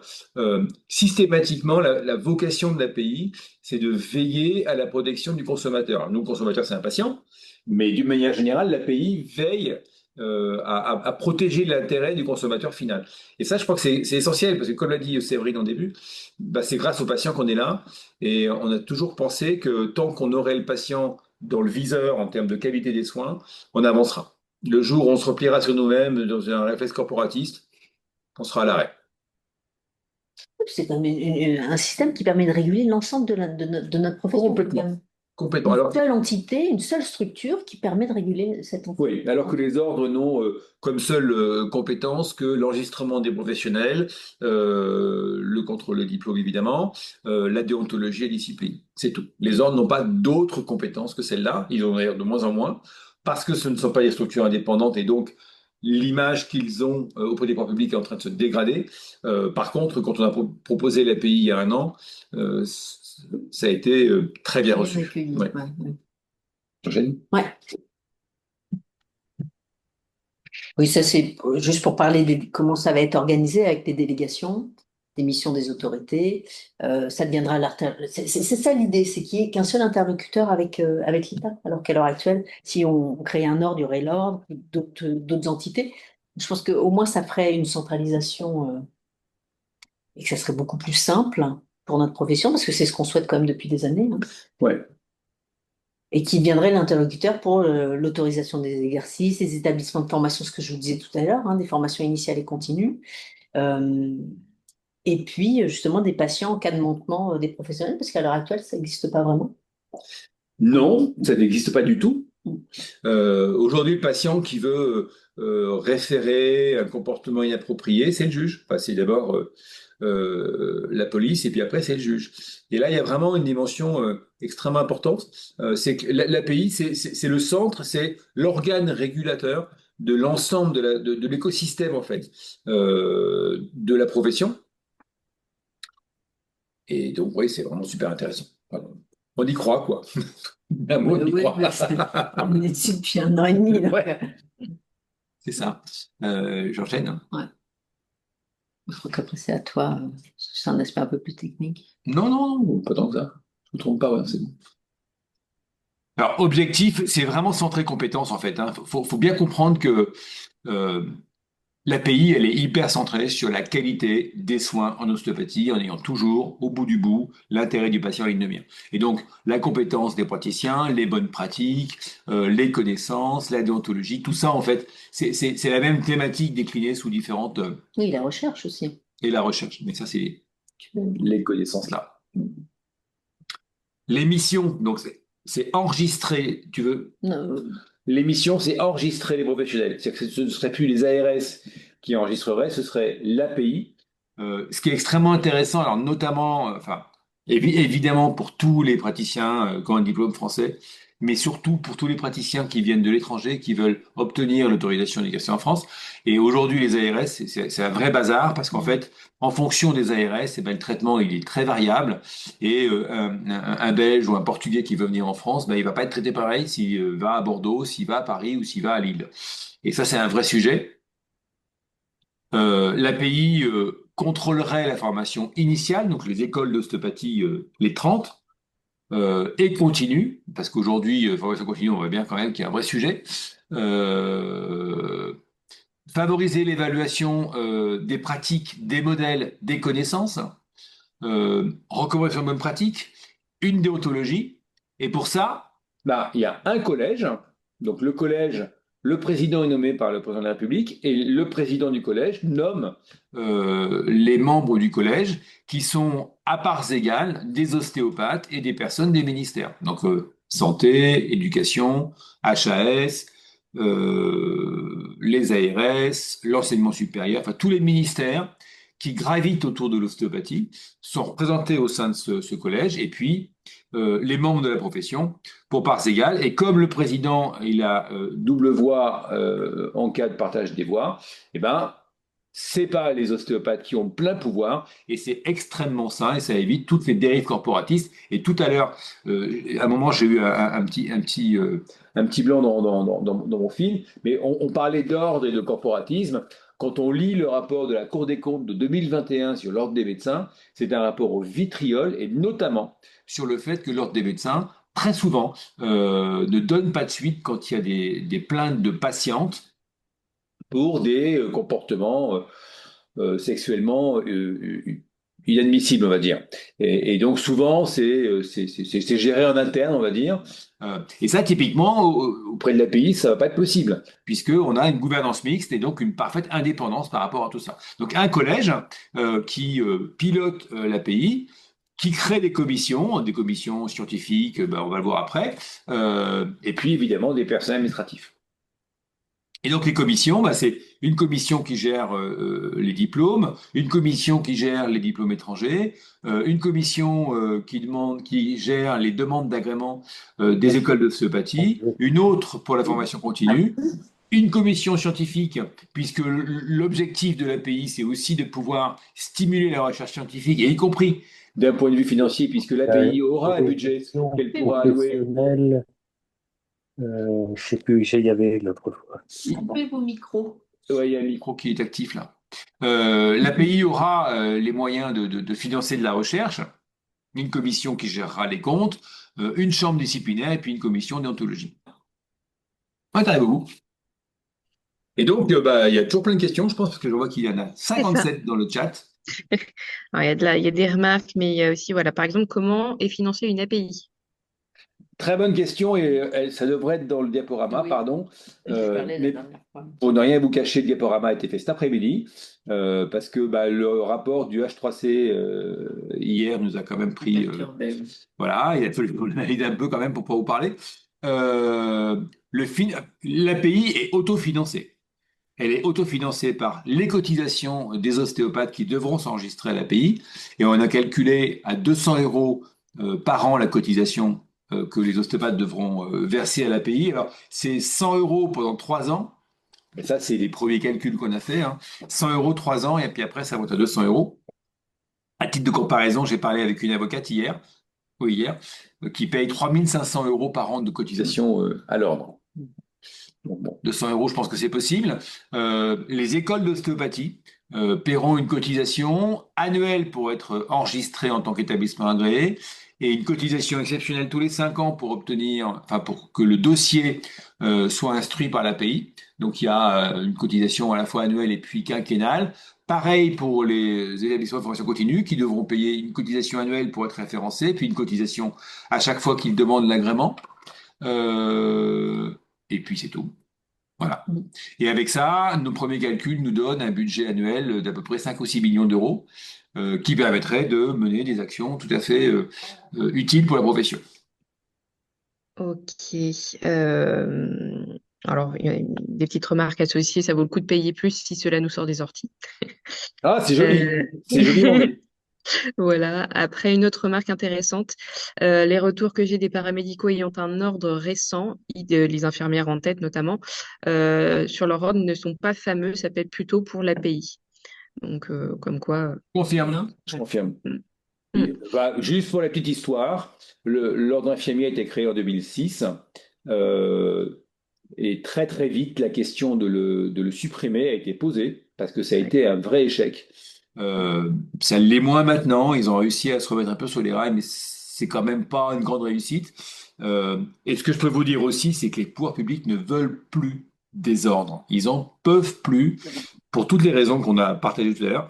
Il y a vraiment, et c'est pour ça que le projet des pays il a été très bien reçu, parce que tout d'un coup, on a proposé quelque chose d'innovant qu'ils ne connaissent pas.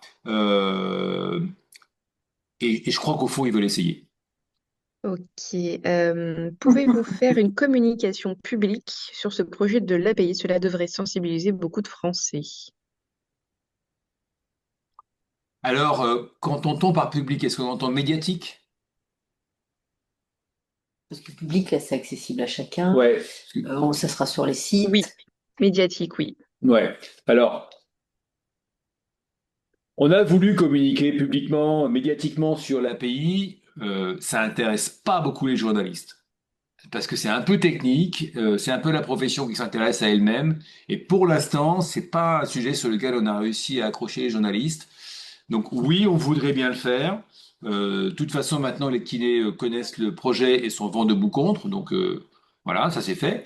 Euh, mais on n'arrive pas pour l'instant à vendre un article médiatique, un article dans un média sur le sujet. Ça va peut-être venir, hein, mais pour l'instant, on n'a pas réussi. Mais oui, je suis d'accord, c'est un service public. Alors, concernant l'API toujours, quelles étapes politiques restent à franchir pour obtenir cette API? Alors, donc le projet, il a été transmis au ministre il y a un an, un peu plus d'un an. On a eu une réunion en septembre dernier avec l'administration et actuellement le sujet est un sujet piloté par l'administration centrale, ce qu'on appelle la DGOS. Nous avons avec Séverine un rendez-vous demain avec la DGOS, avec le sous-directeur, pour faire le point. Le projet a bénéficié d'un soutien très marqué de Monsieur Barnier quand il était à Matignon et de ses conseillers. Et on a eu des réunions avec les conseillers Monsieur Barnier à l'époque, qui étaient très en faveur du projet. Manifestement, le cabinet actuel continue à soutenir le projet. Nous avons un rendez-vous 23 juillet le 23 juillet avec le cabinet de M. Noder, le ministre actuel. Donc le projet avance, on a fait plein de propositions très concrètes puisqu'il va falloir une loi. L'API sera créée par une loi. Et donc on a fait des propositions très très concrètes et très abouties pour permettre de faire avancer un projet de loi. Donc le sujet avance, ça se terminera au Parlement pour une loi initiale, et puis ensuite il faudra des décrets qui complètent la loi pour mettre en œuvre l'API, puis après il faudra la mettre sur pied. On est sur un calendrier vraisemblablement de 2 ans. Si tout va bien, s'il n'y a pas un cataclysme politique, enfin bon, on vit dans un monde un peu incertain. Mais en tous les cas, pour l'instant, le projet est sur les rails. Ok. Deux autres questions qui vont plus se référer aux écoles. Alors, comment envisager le futur pour l'enseignement, les collèges, dont le recrutement des élèves et le nombre anormalement élevé de futurs praticiens qui sont dans l'impossibilité de tenir un cabinet? Démographie populaire de l'ostéopathie au final. Donc, Alors je pense qu'on fera un webinaire à la rentrée sur le sujet. Mais bon, ça n'empêche pas de répondre.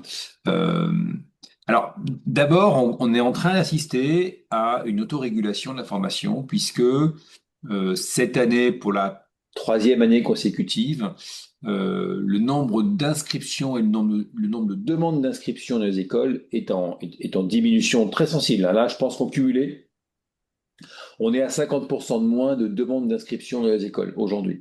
Donc, il y a une autorégulation. Alors, qui peut paraître en première analyse souhaitable pour les questions qui viennent d'être évoquées, la démographie, le nombre d'ostéopathes. Nous avons sur ce sujet-là une préoccupation, c'est que si régulation économique doit se produire dans la formation, il faut qu'elle soit accompagnée parce qu'on est face à un risque qui est quand même pas neutre, que les écoles traditionnellement vertueuses en termes de pédagogie soient les premières touchées, parce que ce sont celles qui réinvestissent le plus leurs recettes dans la pédagogie, et que les écoles non vertueuses sont plutôt celles qui ne réinvestissent pas et qui ont donc des marges bénéficiaires importantes.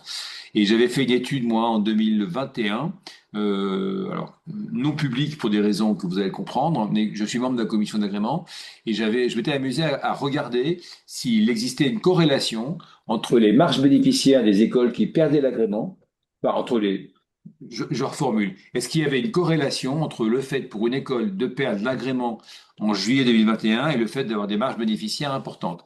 C'était extrêmement important, à une exception près. Pratiquement toutes les écoles qui ont perdu l'agrément en 2021 avaient des marges bénéficiaires qui excédaient 20%. Et donc, ces écoles-là, on peut considérer qu'elles ont un peu de réserve financière et qu'on peut craindre que ce seraient celles qui survivraient à une crise économique de la formation.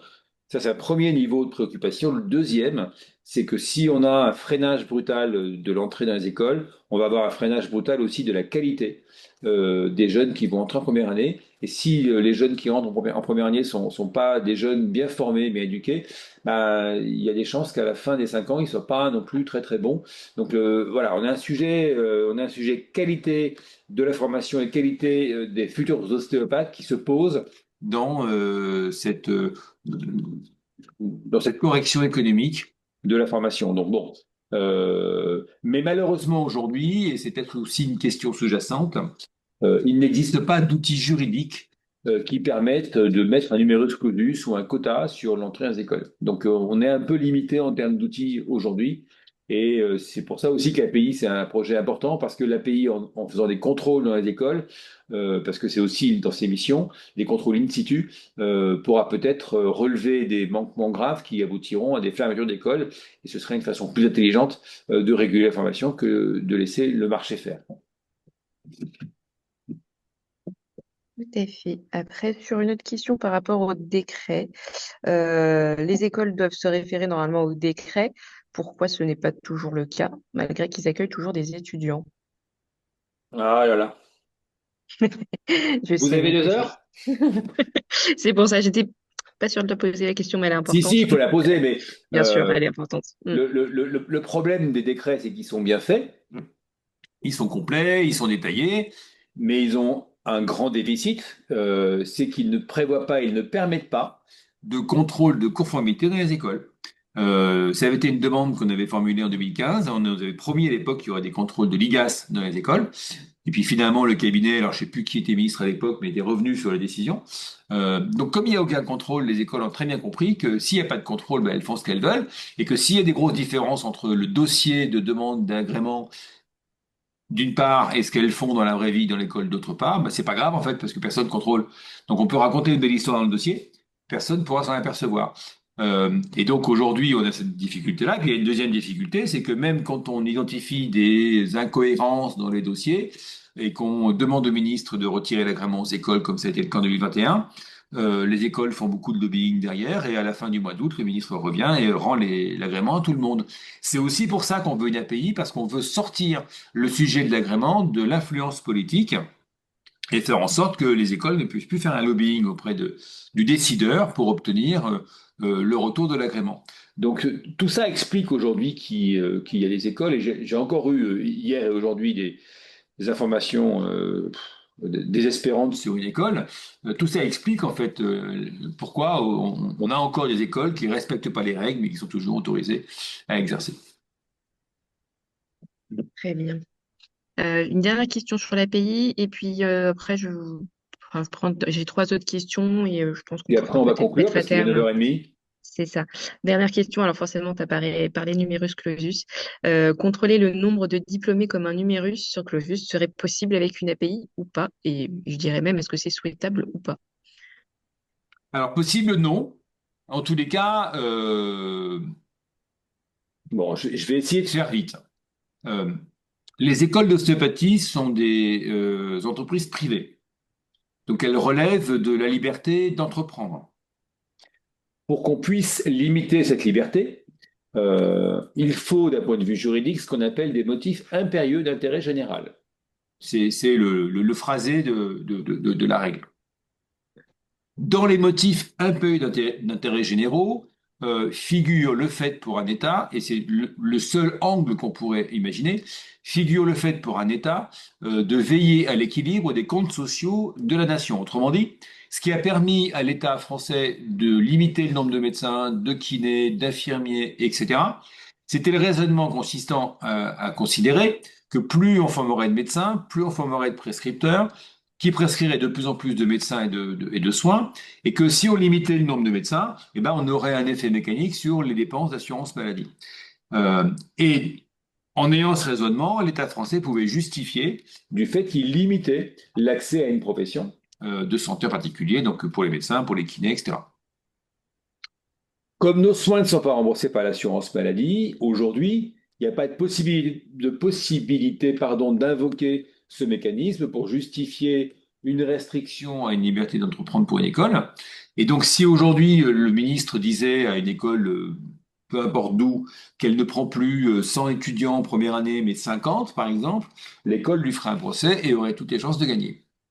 Donc c'est là où on est limité. Et donc avec API, on n'aura pas forcément plus d'outils, sauf à ce qu'un jour les soins soient remboursés par l'assurance maladie. Et dans ce cas-là, il y aurait un moyen de le faire. Et ça renvoie à la deuxième dimension de la question. Est-ce souhaitable? L'expérience qu'on a aujourd'hui dans toutes les professions de santé, c'est qu'à chaque fois qu'on a voulu réguler, on s'est planté dans l'évaluation des besoins. Et puis, euh, il faut quand même reconnaître qu'aujourd'hui, si 25% des Français viennent voir des ostéopathes et 53% tous les 5 ans, 25% chaque année et 53% tous les 5 ans, c'est aussi parce qu'il y a beaucoup d'ostéopathes et que les ostéopathes nombreux sont allés à la rencontre des patients et ont généré des besoins chez les patients. Et quand on compare avec le Royaume-Uni, par exemple, où l'ostéopathie est reconnue depuis 93, pardon, euh, où il n'y a que 5000 ostéopathes, eh bien, l'ostéopathie n'a pas du tout le même succès qu'elle a en France. Et j'ajouterais que c'est aussi à cause du succès qu'on a en France avec nos patients qu'on subit autant d'attaques, parce qu'évidemment, ça génère de la frustration, de la jalousie, et c'est tout ça qui est à l'œuvre, en fait, contre nous aujourd'hui. Très bien, merci. Pour revenir un peu Tu veux des compléter? remboursements, Non, parce que ce que je voulais juste rajouter, c'est qu'effectivement, là, ce qui fait rêver, c'est qu'on a la première intention, c'est qu'on n'a pas besoin d'aller chez le médecin pour aller chez l'ostéopathe, donc pas de prescription. Et puis, on a la liberté de nos honoraires, on a les honoraires libres. Donc ça, c'est quand même ça déclenche beaucoup de fantasmes, hein, Et de jalousie. de jalousie. Bah oui, oui. totalement.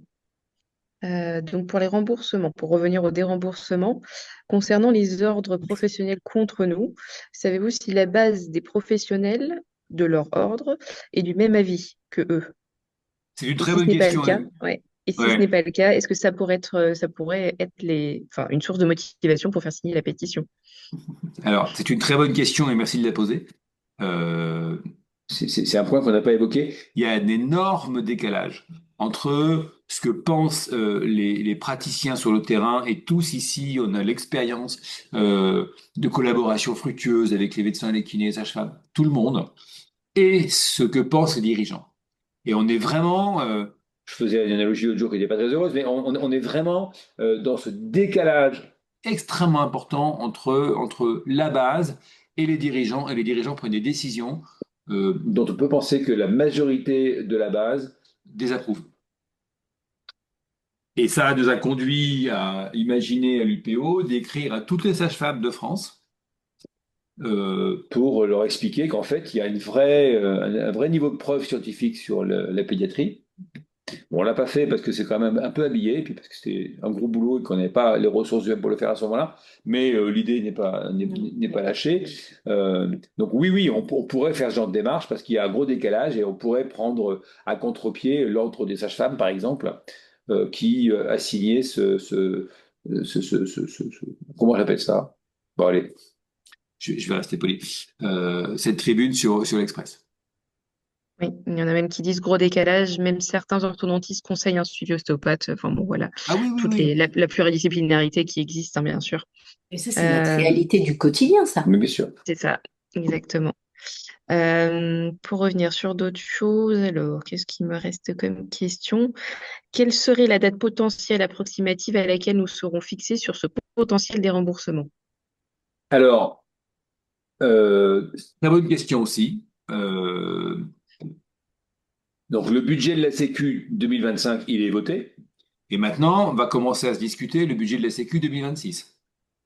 Alors quand je dis maintenant, ça va commencer dès fin août, début septembre. Je pense que déjà, il y a des réflexions en cours.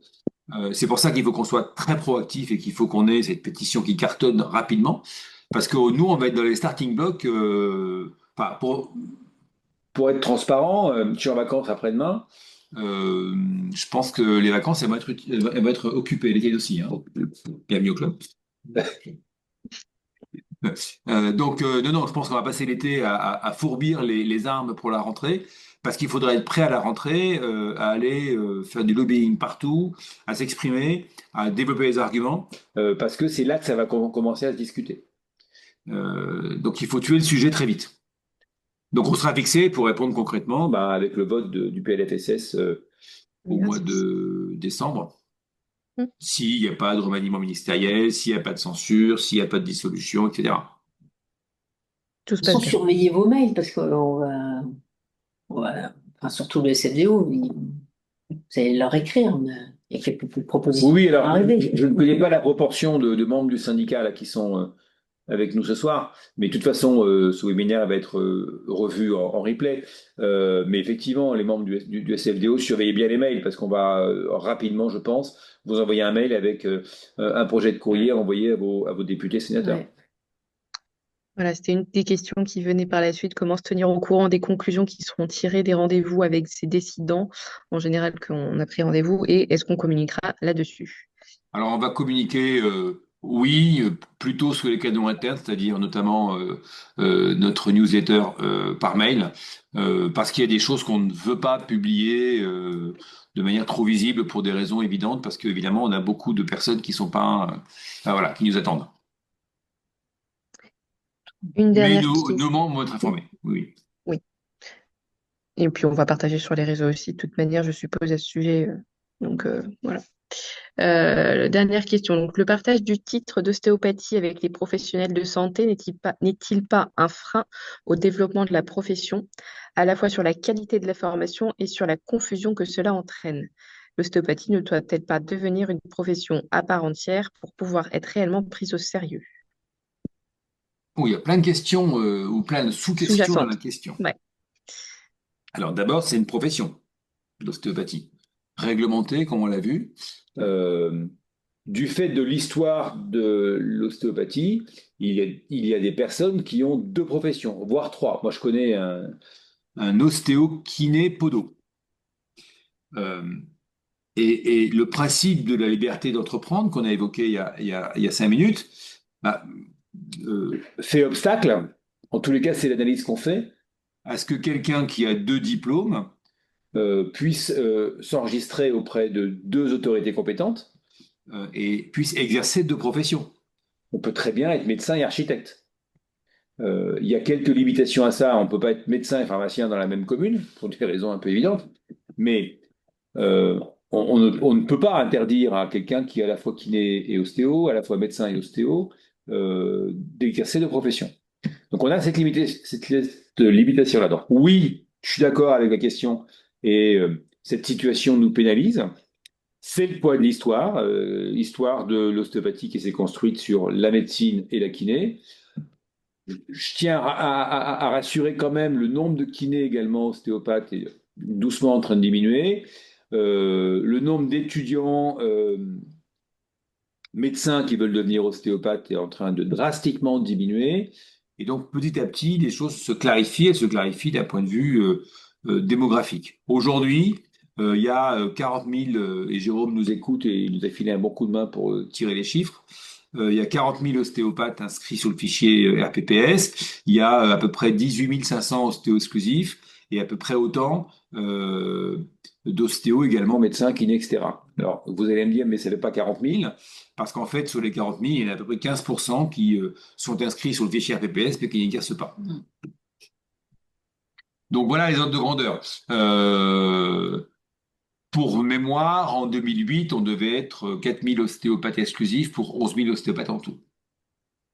Donc vous voyez qu'on est en train de renverser progressivement les proportions. Donc oui, ça pénalise, c'est le fruit de l'histoire, et aujourd'hui, je vois pas comment on pourrait obtenir une loi qui, juridiquement, permettrait d'interdire le double exercice, pour répondre de manière très concrète.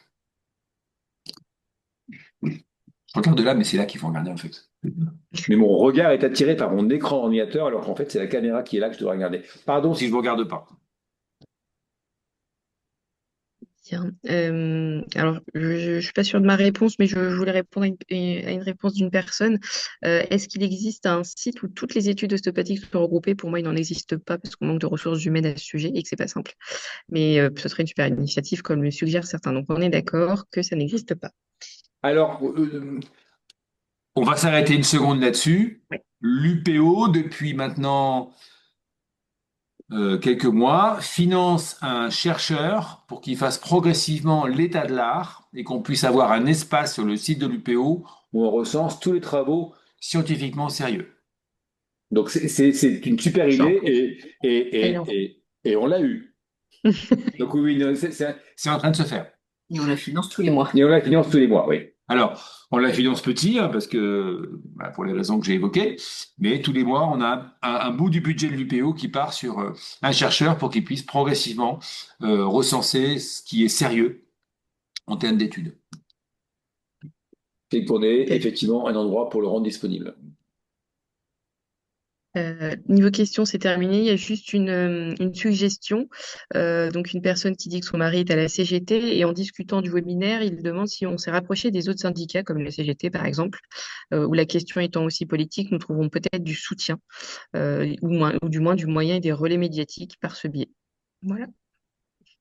Alors, oui, on l'a fait, mais pour l'instant, ça n'a pas pris. C'est-à-dire que alors, plutôt par la base, mais on a fait remonter l'information par des amis qui sont dans les syndicats généralistes.